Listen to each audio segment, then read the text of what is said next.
This podcast may contain adult themes and triggering topics. Please be kind to yourself if you get triggered by what we discuss. Also, this isn't a substitute for therapy or counseling. Please listen to the appendix at the end for some of our recommendations for resources that will help you find a qualified mental health care provider. Now, we take you to a time in the near future where emotional abuse has been appropriately deemed a crime, and the survivors find a home to reclaim their lives and freedom. This is Haven, and these are the stories of the Reclaimers.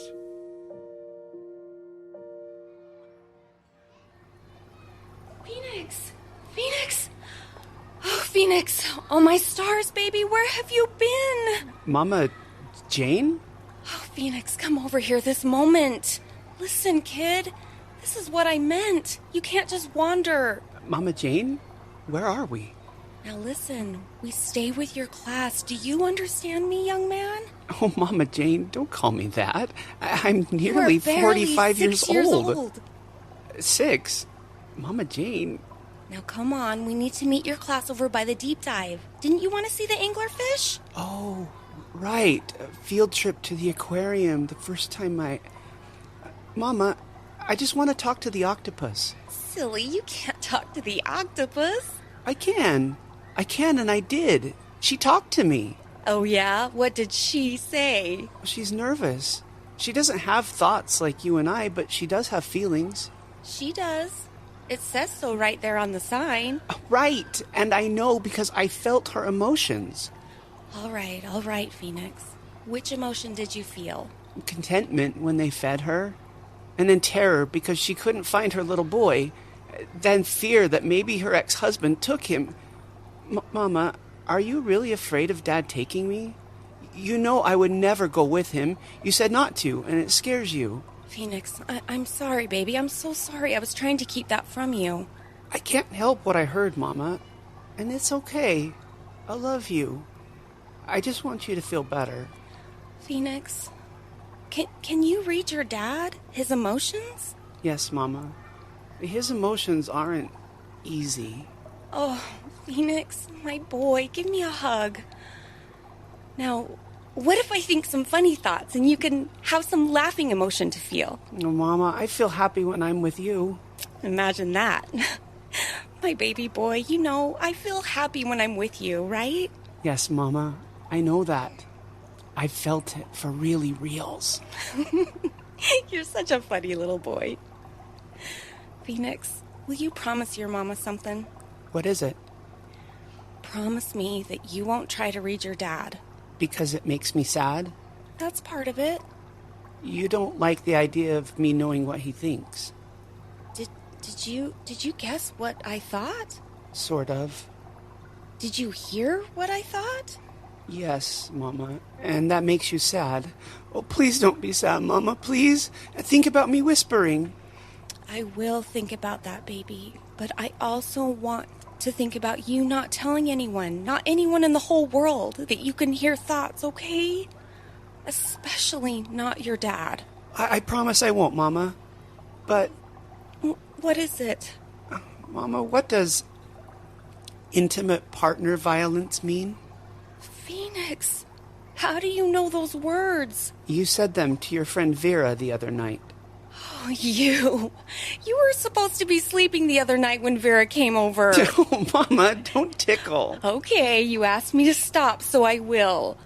Shall we go see the anglerfish then? Mama, I still want to know.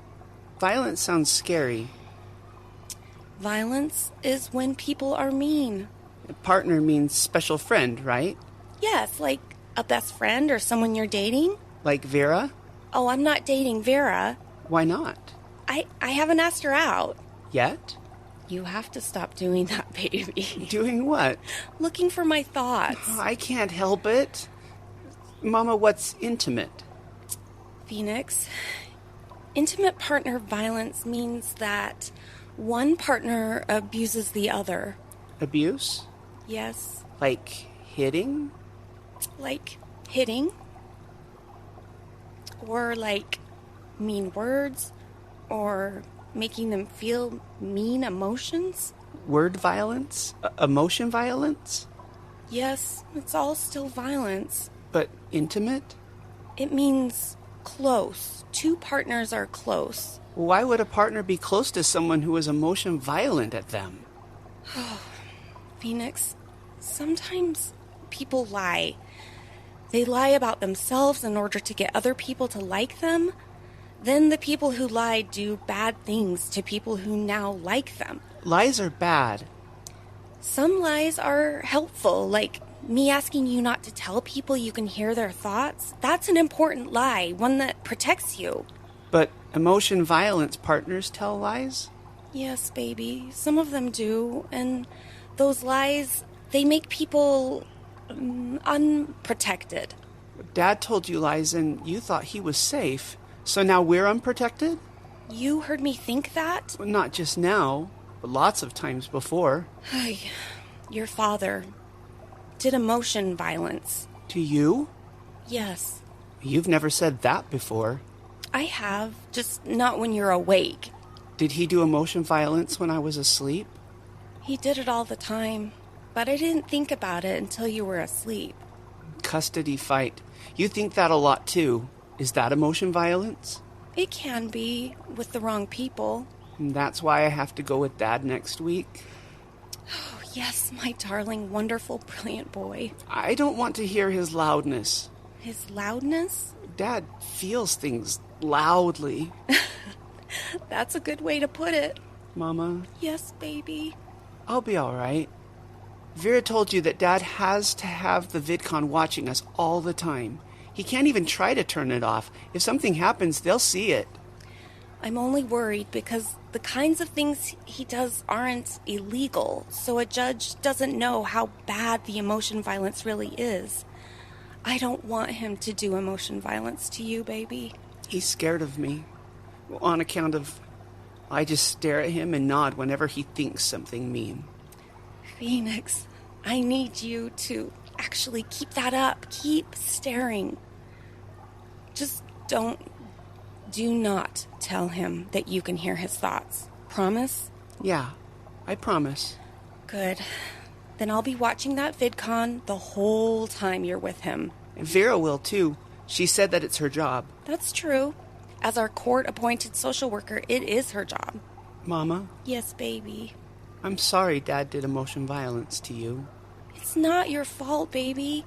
You never, ever have to apologize for things he does. Emotion violence is still violence, and he shouldn't have done it. Phoenix, baby, you let me worry about your father. You just keep track of that octopus. Where'd she get to? Oh, she's hiding over there, just at the mouth of the cave. But let her hide there. She's safe, and it feels nice for her to feel safe.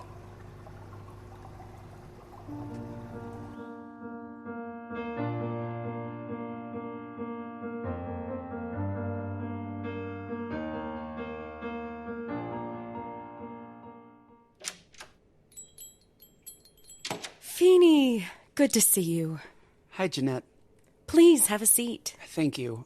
Are you sure this is okay? I don't want to keep you from another survivor. I think the words night terror should get your advocate's attention, Phoenix. Yes, if I had a survivor say that to me, I'd want to know more as soon as possible. May I have your permission to read you while we're together today? Yes. Oh, and the blocking thing? I can do that. Oh, good. I think that's part of what I came here for. Your blocking gift is incredible. Glad to use it in session with you. As you know, using it can be tricky, as some of the survivors don't wish to confront their feelings. I've never gotten that from you. I'm getting the admiration. Thank you for that. I hope you choose to see that as the compliment it is. Yeah, I do. All right. Let's start with the logistics of night terror. Thank you. I'm in the Baltimore Aquarium with Mama Jane. She thinks I'm 6, but I'm an adult. Was the aquarium somewhere you went a lot? Before the true weight of the custody battles, yes. But I wandered off a lot. I wanted to read The Octopus Tank. I'm getting that. Pheeny, it's not just a big bundle. There's a pained dissection in there?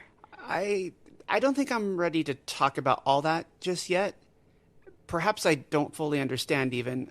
I just know things were really tricky with Mama Jane. There's a lot there. Tricky? Percy wants me to admit that my father was an abuser, which I do, for the record, I do. But in admitting that, confronting that, really going after that, I just... Are you thinking something specific right now? I'm getting... It's like a broadcast. Enabler. I don't think I've ever wanted to admit that she was my father's enabler. What if you don't have to admit that? What if it could just be objectively true? But if it's true, then I have to hold her accountable, and then I have to do all this emotional work around that, and I'm tired. I'm tired of her hiding things from me. Wow. That is some serious pain, Pheeny. That just cuts so deep. So deep. I didn't expect to go to that pain today. Is that all about Mama Jane? Phoenix, you've shared part of your hurt about Percy keeping things from you. Well, there's a part of that in there, yes. But that's not what this is all about. I would never ask you to go faster than you're able. We're here at your pace, Pheeny. Was there any emotional note in the night terror that you'd like to address? Yes. I think I'd like to look at Mama Jane explaining emotional abuse. She knew my father was abusive to her, and... And? Well, she still sent me with him. I know she was court-ordered, and the justice reform wasn't even a glint in Percy's eye then, but my little heart didn't understand that. All I knew was she was counting on me to handle it, to handle him. Ooh, I'm getting another echo. What's the specific word you're wanting me to know? Sort it out. This is the perfect place for it. If I were the Advo and a survivor started talking about this, I'd think sort it out. But you're not the Advo. No. And I sort of don't feel like the survivor either. Why's that? The survivor was my 6-year-old self. I have trouble connecting with who I was then. Trouble connecting with all the things I felt and thought then. How old are your daughters? Oh. Gwen is 13 and Zuzu is 9. What were they like when they were 6? Oh, imaginative, funny in their misunderstandings about the adult world, assumptive, connected, empathetic, loving, vulnerable. So terribly, terribly, vulnerably exposed. Exposed is a big word for you. Well, isn't it for everyone? No one likes to feel exposed. That's true. I'm just observing what's happening here between us. I'm seeing your reaction and understanding what resources your childhood gave you and didn't give you. She did the best she could. And even if she hadn't? The question isn't really relevant because there's no way to know. If you had to send Gwen and Zuzu... Yeah, I've tried that one too. Problem is, I have a justice reform on my side. Justice reforms so that no child has to feel exposed to their abusive parent ever again? I hope that's the case. What do you want me to know about Mama Jane? That my feelings about her are complicated. She was dealing with a whole different set of rules, and her inability to protect me may not have been something she could have changed. One of the things I've always loved about the Sorted Out tool is that it never seeks to blame anyone. You're not using the sorting mechanism to find a way to blame people, even abusers. You're just looking for a way to give them back their stuff. Their stuff? Their responsibility stuff, the stuff they're responsible for. I think I see what you're going for here. Then tell me, because I'd love to know if it's going to work to help you. I don't have to blame her to hold her responsible. And without blame, I'm not sure holding her accountable really enters into the picture either. Huh. I like that reframe. Thanks. We're so complicated and messy. As families and parents, it's never easy to sort out all the pieces entirely, not without a lot of courage. And even in that courage, there's still bias. Actively combat our inductive biases. Excuse me? A writer from the last century, Catherine Schultz, she said, we must learn to actively combat our inductive biases. I'll have to grab her work, give it a read, thank you. What does the quote mean to you? It means that When I get new information about someone, I can't just allow old biases to stay. I have to roll with the changes, act on the new information. Is what we talked about today new information? Well, maybe it's not that the information is new. Maybe my realization of my feelings, though, is new. I can have an adult reaction to it and still honor the 6-year-old's pain. See? Like I said in the beginning, you confront the tough things, Phoenix. Thanks. I think there's a part of me that does that because of Mama Jane. Her example. Would it be all right if I held on to that for you? Held to that part of the memory while you sift the other things? Yeah, I'd appreciate that. I'd like to hold on to her in that space, too. Is there anything else you'd like me to know? Can you hold Persy in that space, too? Tell me how Persy is connected to all of this. You said it earlier. She hid things from me, and that hurt. It makes sense why that would have been difficult for you. How have things been since she returned to director status?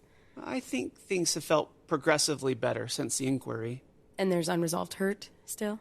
Maybe it's not unresolved. Maybe I'm just triggered. That's why I want you to hold her in the space where I can sort through what she did and what I thought I wanted from her. Should Persy and Mama Jane be held in the same space? Oh. Wow. Tell me about that bundle. I never thought of how much they have in common. That they're alike? Or that they have similar roles in your life? Good clarifier. They aren't really that alike, but they do seem to fill similar roles. What role would that be? They both hide things. I'm getting the resistance. We don't have to talk about this. I'd just like some time to think about all of this. It's a lot to process. Yeah. Is it okay if we end now? I'm here at your pace, Pheeny. Your needs are honored here. That's reassuring. I didn't know how much I needed to hear that. I suspected as much. Thank you. Next week, then? Until then, take care, Pheeny.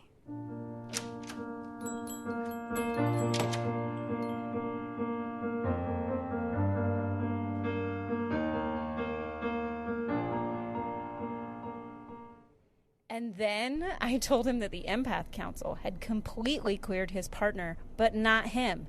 That's when he got this look on his face, and every bordered empath on that floor could feel his realization of who I was. I wish I could keep a picture of his face. That moment when the antisocial predator realizes that no one is going to fall for their toxic nonsense ever again.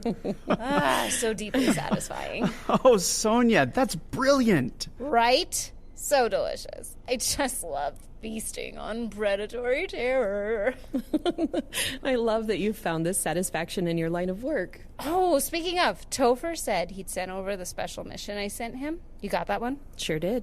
Good. I'm so glad to have somewhere to send those tricky cases. Had a lot more since Ben's rehab release.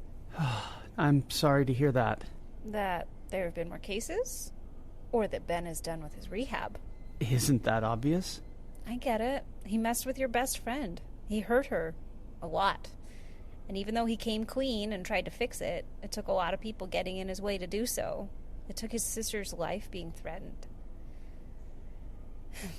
So you're angry. Which makes sense. Someone messed with Truman like that, I'd probably mess them up in a way they couldn't recover from. What? I was really angry with Ben, too, at first. At first? Yeah, when he first asked to meet me that day, he filed the declaration against Persy. What changed? Persy? What? I'm just asking. No, you're not. You're demonstrating. I know she is, and I'm still going to answer the question, because you two did this to me all the time during training. A little demo advo never hurt anyone, Phoenix. Nothing changed. I'm still angry. Just now, I see the value in giving my anger to him. It's his, after all. That day, I wanted to punch his face, even as I felt sorry for him. But the anger isn't mine. It's his. So I'm letting him have it. Using my own tools against me. No, using your own tools for you. And I had a good teacher, so I'm good at reframing emotion. Pheeny, you have every right to be angry and livid and enraged at him. Keep it up. Yeah. No, I don't want to hear anything from you, Dr. Hypocrite. You're still in denial that you're mad at him. No, I'm not. Denial. You said yourself I'm good at stopping my emotions. Yes, I did, but I didn't say you were good at coming back for them to rescue them from the abyss. Nice. Yeah, I know. I'm getting the incredulity at my competence. Feels good. Keep it up. I accept all emotional support. You do? I've got a gigantic job to do over there. I need all the support I can get. And both of you modeled not asking for help so well that I have a clear guide for how not to reject the help I need.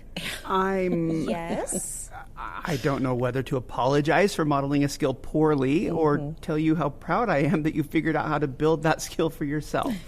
I'll take both. Thank you. You're welcome. I have a question. Yes? How is it working out?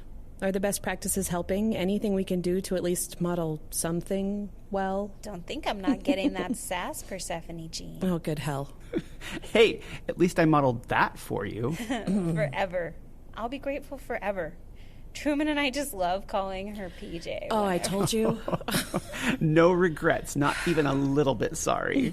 I feel like you are both making fun of me. We're not.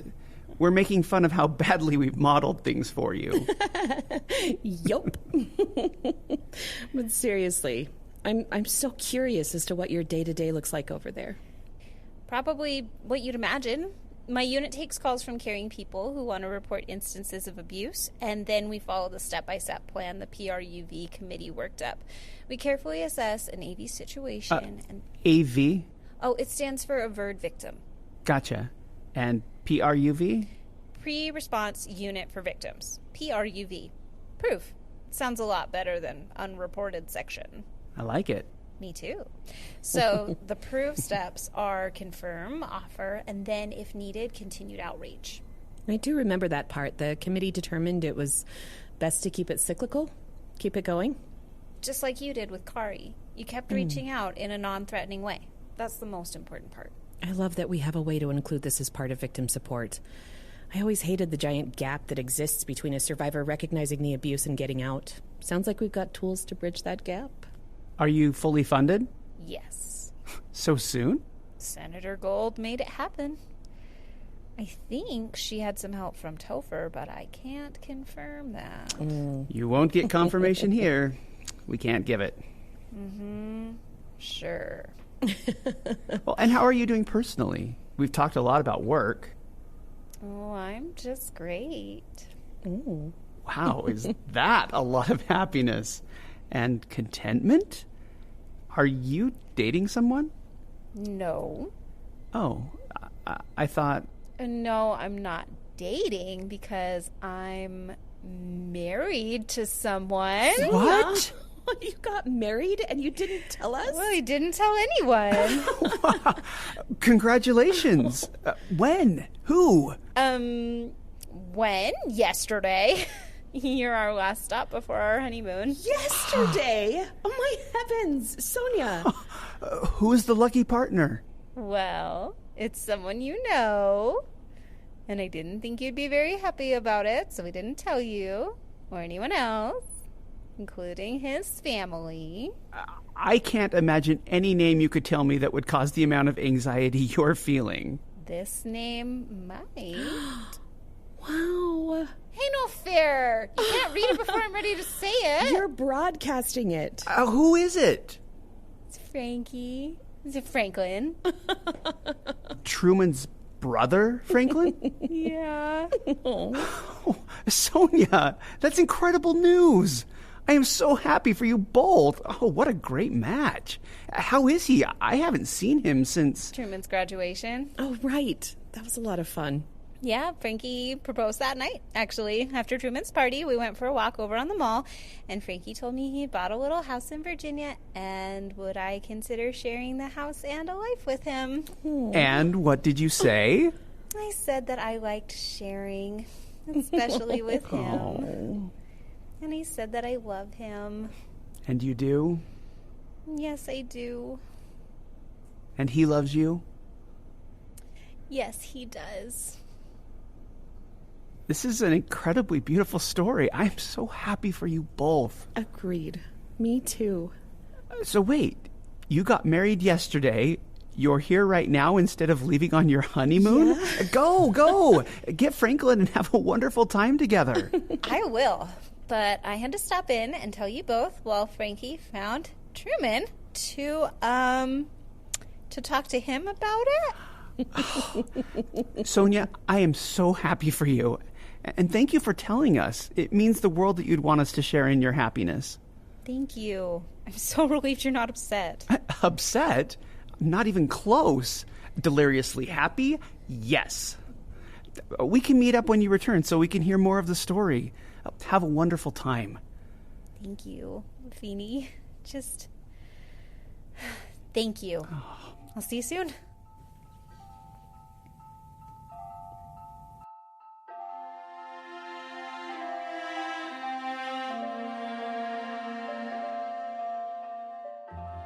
Hey, it's Persy and Pheeny here. What you've just heard is a work of fiction, but we know that many listeners are living in a world of pain that isn't fictional at all. At the end of every episode, we're going to include an appendix of sorts. Some things we hope will serve those who live with a reality of fear and pain every day. First, we want to let you know about our website, www.empowering.tools, where we keep an ongoing list of books, websites, hotlines, and many other resources for victims and survivors of toxic relationships. Second, we love to hear from you. If you'd like to share your story with us or let us know how the episode impacted you, we'd love for you to reach out. These are deeply emotional things, and we want to give you a chance to share. We're a small team, so an in-depth response isn't always possible, but we do read every message we receive. Third, if you're in crisis or you need to find an immediate way out, please call 800-799-7233 for the National Domestic Abuse Hotline. If your abuser is a parent or a non-romantic relationship, there are other resources we've listed on the website that are just for you. A reminder, emotional violence is still violence. You don't need to have bruises on your body to deserve help, and it's okay to feel what you're feeling when you call. Fourth, be safe. For some, getting out will take planning and time. If you know you need help, do what you need in order to safely get away. Lastly, we know how difficult it can be to believe there's hope on the other side of a toxic relationship. Many on our team know the devastatingly difficult steps it takes to get away from an abusive predator. But there is hope. You don't have to do it alone. If you don't have supportive family or friends, you can still find support at the hotlines we mentioned earlier or at a local hospital or shelter. Thousands of survivors have made it out. Getting out and reclaiming your freedom can be your story. We believe in you. We believe in your future. And we believe in your right to that freedom.